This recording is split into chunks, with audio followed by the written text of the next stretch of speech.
Welcome. Tonight, we are stepping back in time, far back, into the heart of the Roman Empire. When most people imagine Rome, they see the grandeur of marble temples, the roar of gladiators in the Colosseum, or the legions marching across distant lands. But beneath all the legends and conquests lay a quieter rhythm of daily life, a routine that millions of people shared. And one of the most distinctive, curious, and for many uncomfortable experiences of that world was the Roman bathhouse. So now, imagine yourself walking down a bustling Roman street, the sun lowering in the sky, the air thick with the mingled smells of bread, smoke, and animals. Ahead of you, rising like a temple, is the bathhouse, the Thermae. Its doors stand open, promising warmth, routine, and ritual. Let us step inside. The Roman bathhouse was not simply a place to wash. It was a social hub, a center of daily life, an institution woven into the very fabric of the empire. For you, however, a modern visitor, the experience would be overwhelming, disorienting, and in many ways, unpleasant. Imagine yourself pushing open the heavy doors. You are immediately met with a rush of air, warm and damp, carrying the scent of oil, sweat, and wet stone. The space hums with noise, conversations in Latin and Greek, the slap of sandals on the tiled floors, the occasional shout of a child running too quickly. Your first challenge would be the crowd. These baths were rarely quiet. Their height, Rome's great Thermae, welcomed thousands each day. Men, women, children, slaves, and merchants moved shoulder to shoulder. Privacy as you know it did not exist here. You would be expected to disrobe completely, leaving your clothes and belongings in the apoditerium, the changing room. But there were no lockers, no keys. Your possessions were left on a shelf or a bench, guarded only by an attendant, or sometimes not at all. Theft was common, and caution was necessary. Once unclothed, the real ordeal began. You would move gradually through a series of rooms, each designed to change the state of your body. First, the frigidarium, the cold room. Here, the air is cool and slightly damp, the marble underfoot almost icy. A plunge pool lies before you, still and glistening. Romans considered this shock of cold invigorating, a bracing start or finish to their bathing ritual. For you, the chill would bite sharply at your skin. From there, you would be drawn into the tepidarium, the warm room. The air is heavy and moist, heated by furnaces below the floor through the hypocaust system, an ingenious arrangement of raised tiles and circulating air. Here, your body would begin to sweat gently, your pores opening.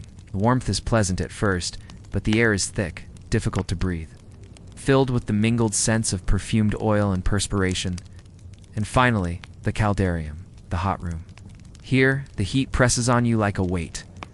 The temperature soars, steam clouding your vision. Pools of hot water bubble gently, and the walls drip with condensation. It is here that most modern visitors would falter. The combination of extreme heat, humidity, and noise would be stifling. For the Romans, however, this was a place of cleansing, of sweating out impurities, of softening the skin in preparation for scraping. For indeed, soap was not used in Rome. Instead, after sweating, your skin would be rubbed with olive oil, then scraped clean with a curved metal tool called a strigil. The sensation is odd, not quite painful, but not entirely comfortable. The mixture of oil, sweat, and dirt is scraped away, leaving the skin polished but tender. You might hope, at this point, for peace and quiet. But the bathhouse was rarely serene. It was filled with chatter, laughter, sometimes argument. Merchants conducted business, philosophers debated, and politicians sought influence. Even the pools were crowded, the water far from pristine. Imagine yourself lowering into the lukewarm depths, surrounded by dozens of other bodies, the water carrying the mingled residue of their day. And yet, for Romans, this was normal, was a part of life's rhythm, a daily cleansing both of the body and of the spirit. To them it was invigorating, even necessary. To you it would feel oppressive, exhausting, perhaps even unbearable. When at last you left the bathhouse, your body would be sore from heat, your head swimming from the damp air, your skin rubbed raw from the scraping. The marble beneath your feet would still echo with footsteps, the walls with voices, long after you stepped back into the Roman street. For a Roman, this was health. For you, it would be a trial. And that is why you would not last a day in a Roman bathhouse.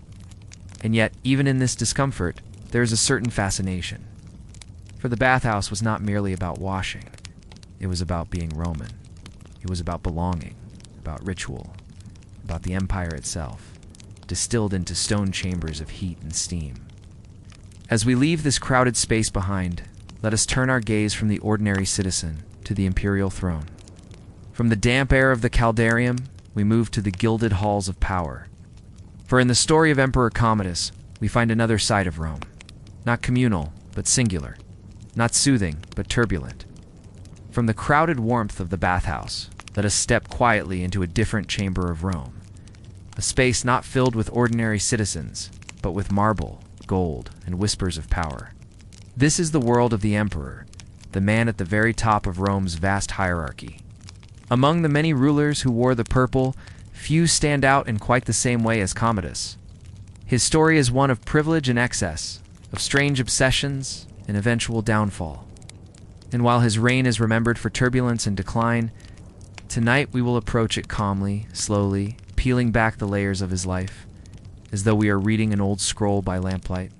Commodus was born in the year 161, the son of Marcus Aurelius, the philosopher, emperor. Imagine the child's early years. Raised in imperial palaces, surrounded by tutors, physicians, guards, and attendants.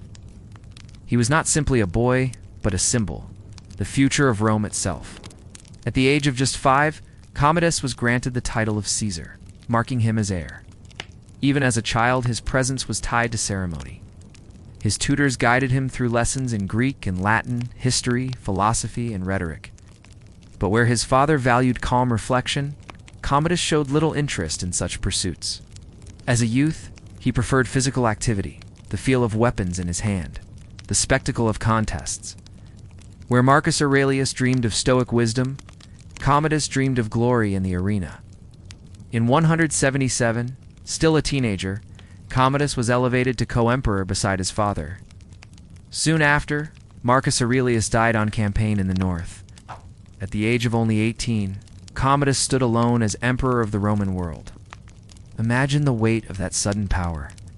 Armies at his command, senators at his feet, the wealth of the empire flowing toward him. Yet rather than continue his father's long campaigns, Commodus made a different choice. He sought peace with Rome's enemies and returned to the capital, preferring comfort to conquest. In some ways, this was a relief to the weary empire. But in the eyes of many senators and generals, it was a sign of weakness. The contrast between the disciplined philosopher father and the indulgent, youthful son was stark. What Commodus is remembered for most of all, however, is his obsession with the gladiatorial arena. Unlike other emperors who might sponsor games and watch from the imperial box, Commodus stepped down into the sand itself. Dressed as a gladiator, he wielded sword, spear, and bow, performing before vast crowds. For the people of Rome, this was thrilling. The sight of the emperor himself fighting in the arena was unlike anything before. Yet for the senatorial class, it was shocking, even degrading. Dash! To them, the emperor was a godlike figure, too elevated for such displays. To see him sweating, straining, playing at combat, it was an embarrassment. And yet Commodus was tireless. He styled himself as a new Hercules, even commissioning statues of himself with the lion skin and club of the hero. In his mind, he was not merely emperor, but a living demigod.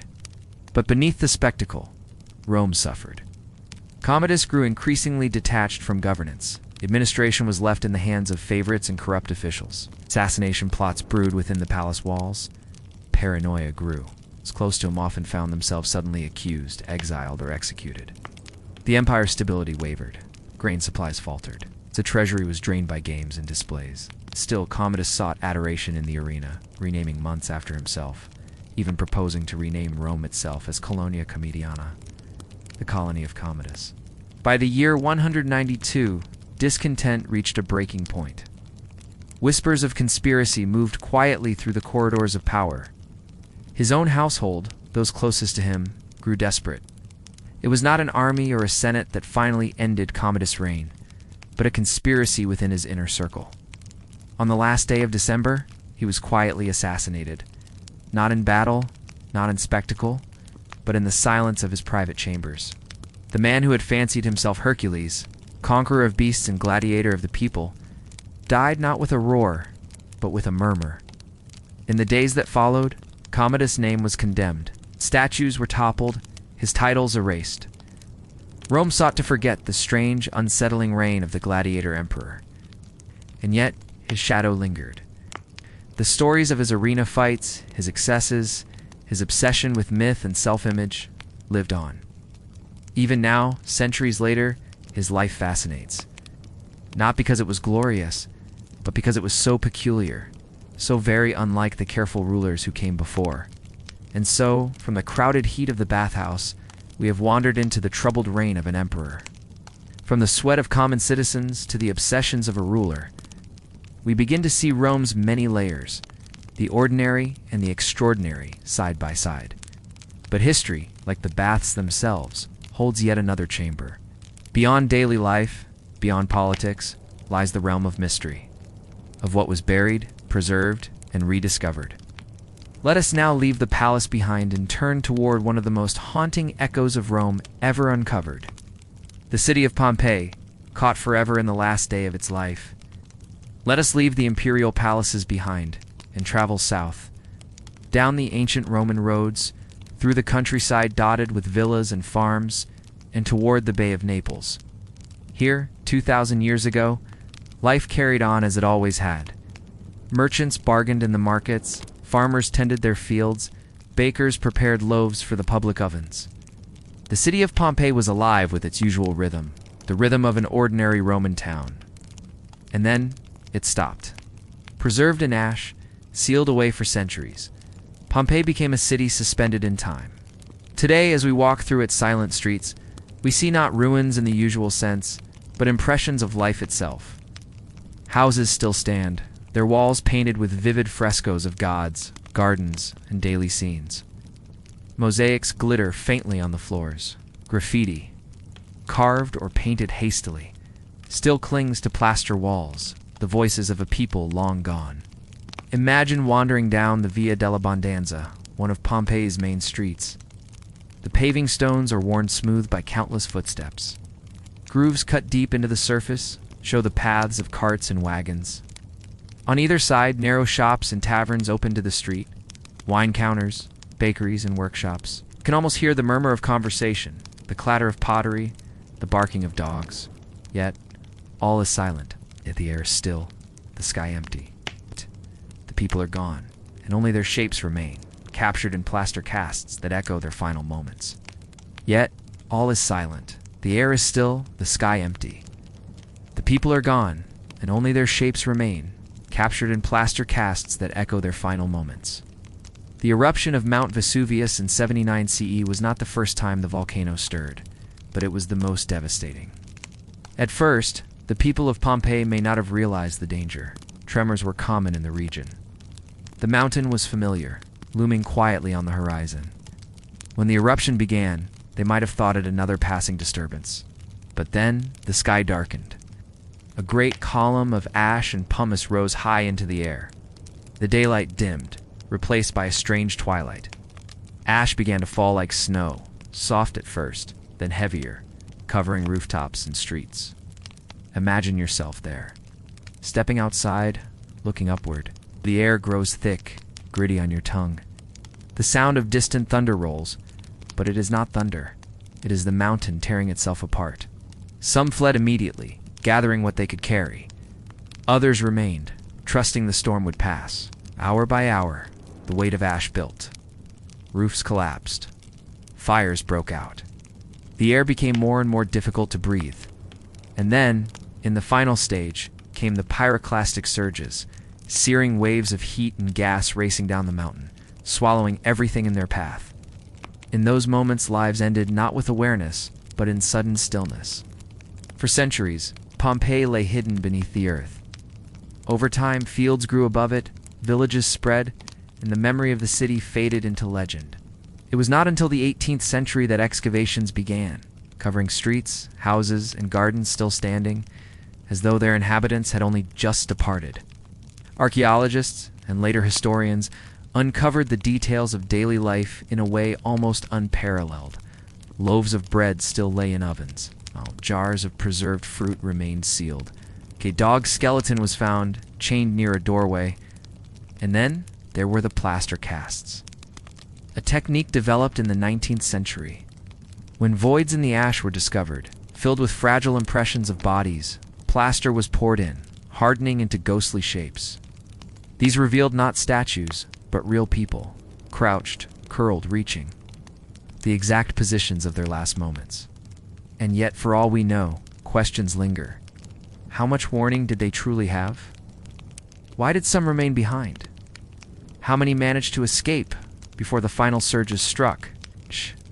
Each excavation offers new details. A ring still clasped in a hand.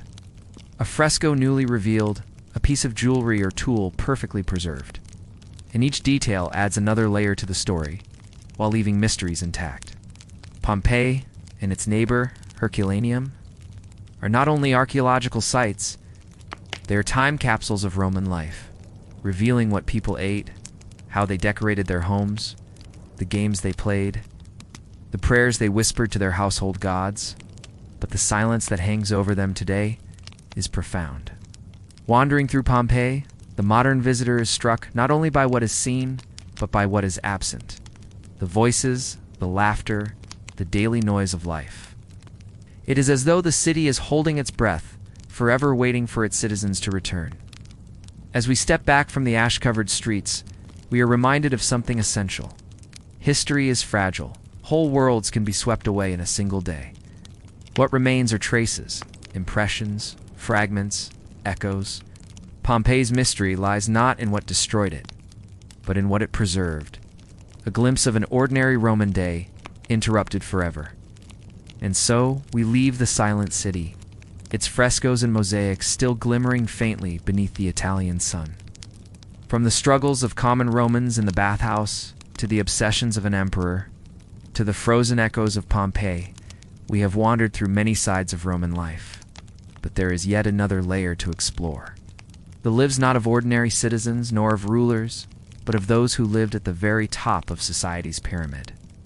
Let us now step into the lavish dining halls of Rome's elite, where feasts stretched late into the night, and indulgence was a symbol of power. From the quiet, abandoned streets of Pompeii, let us now move into a very different space.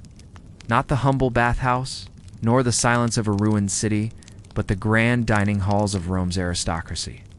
Here, life was measured not in toil or hardship, but in display, in feasts, in rituals, in endless ceremony. To dine with the Roman elite was not simply to eat, it was to participate in a performance of wealth, culture, and power. To dine with the Roman elite was not simply to eat, it was to participate in a performance of wealth, culture, and power. Imagine entering a villa on the outskirts of Rome. The walls rise high. It's painted in vivid reds and deep blacks, with delicate frescoes of mythological scenes. Marble statues stand in alcoves, their smooth faces gazing down silently. The floor beneath your feet is inlaid with intricate mosaics, perhaps a scene of Neptune riding the waves, or hunting dogs chasing deer. At the heart of the villa is the triclinium, the dining room. The word comes from the 3 couches arranged around a central table. Here the guests would recline on cushions, propped on one elbow, while servants moved quietly among them. To sit upright, as you might at a modern table, would seem awkward, even childish. To recline was the mark of refinement. The lighting is soft, provided by flickering oil lamps. The air is scented faintly with incense. Outside, the evening sky fades, while within, the villa glows with warmth. The feast begins not with heavy dishes, but with light starters, owls of olives, baskets of fresh bread, small plates of cheese, and pickled vegetables. Wine is poured, but always diluted with water, for to drink it unmixed would seem uncivilized. As the evening moves on, the courses become richer. Fish, stews, roasted meats, and poultry appear, often prepared with sauces heavy in herbs, honey, and garum. The fermented fish sauce so beloved by the Romans. For the modern palate, The flavors might seem unusual, sharp and pungent, but to Roman diners, they were a delicacy. Some dishes were designed purely to impress: peacock with its feathers displayed, or whole dormice stuffed with nuts and honey. Was measured not just in taste, but in rarity and extravagance. Between courses, servants clear dishes, bring fresh cups of wine, and wipe the tables clean. The meal moves slowly, stretching for hours. It is less about eating quickly and more about the rhythm of conversation, the sharing of company, the subtle weaving of alliances. Round the table, the air is filled with gentle talk. Guests recite poetry, tell stories, or debate philosophy. A skilled host ensures the balance. No one dominates, no one falls silent for too long. In the background, music may be played. A lyre, a flute, the soft beat of a drum. Sometimes dancers perform, or acrobats entertain between courses. For the elite of Rome, a banquet was not only a meal, it was a stage upon which identity was displayed. To host lavishly was to declare one's power. To attend and participate was to be woven into the fabric of influence. For the elite of Rome, a banquet was not only a meal, was a stage upon which identity was displayed. To host lavishly was to declare one's power. To attend and participate was to be woven into the fabric of influence. As you recline on a cushioned couch and lift another cup of wine, it is impossible to forget the contrasts. Beyond the villa walls, countless others live entirely different lives. In crowded apartments, in noisy markets, in labor across the fields. The luxury of the feast was built upon the toil of others. The slaves who served, the farmers who harvested, the sailors who carried goods across the seas. For the Roman elite, the banquet was effortless. For the countless unseen hands that made it possible, it was a lifetime of labor. As the night deepens, the conversation softens. Wine has flowed steadily. Laughter drifts into quieter tones. Guests lean back against their cushions, their bodies heavy with food and drink. Eventually, the feast winds down. Some guests stay behind, perhaps spending the night in the villa's guest rooms. Others return home through the dimly lit streets, their footsteps echoing softly on the stone. Within the triclinium, the oil lamps are extinguished one by one, the fragrance of incense still lingering faintly in the air. The couches stand empty, the dishes cleared away, leaving behind only the silence of a grand room, waiting for the next performance of wealth and ritual. And so, we have traced Rome through its many layers: the sweaty crowds of the bathhouse, the troubled reign of an emperor, the frozen silence of Pompeii, and the sumptuous feasts of the aristocracy. Each offers us a different angle, a different rhythm of Roman life. Together, they form a mosaic, imperfect, fragmented, but enduring. Now, let us draw these strands together and close our journey with a gentle reflection.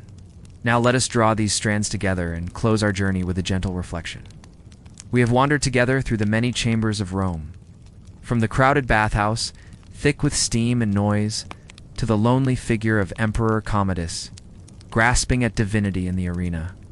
From the silent, ash-covered streets of Pompeii, where time stopped in a single day, to the candlelit dining halls of the elite, where wealth and ritual stretched long into the night.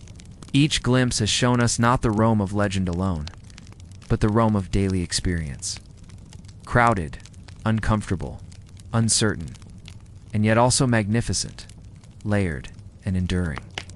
As you rest now, imagine those ancient rhythms fading softly into the distance. The scrape of the strigil in the bathhouse, the murmur of senators in the palace, the muffled silence of Pompeii under its blanket of ash, the laughter of diners reclining on their couches. All of these sounds, these fragments of lives long gone, blend together into the faintest of echoes. They no longer press upon us as they did upon those who lived them. For us, they are gentle reminders of how small a moment in history can be, and how fragile and how fortunate we are to live beyond their struggles. The bathhouse has grown quiet. The emperor's voice has faded. The city sleeps beneath its ash. And the lamps in the triclinium have all gone dark. Now, only the silence of night remains. Allow yourself to sink into that silence, to let go of the day as if setting down a heavy cloak, to drift slowly as if reclining on a soft couch in a quiet villa, the stars glimmering faintly above. History holds its mysteries. But for now, you need only rest. Good night.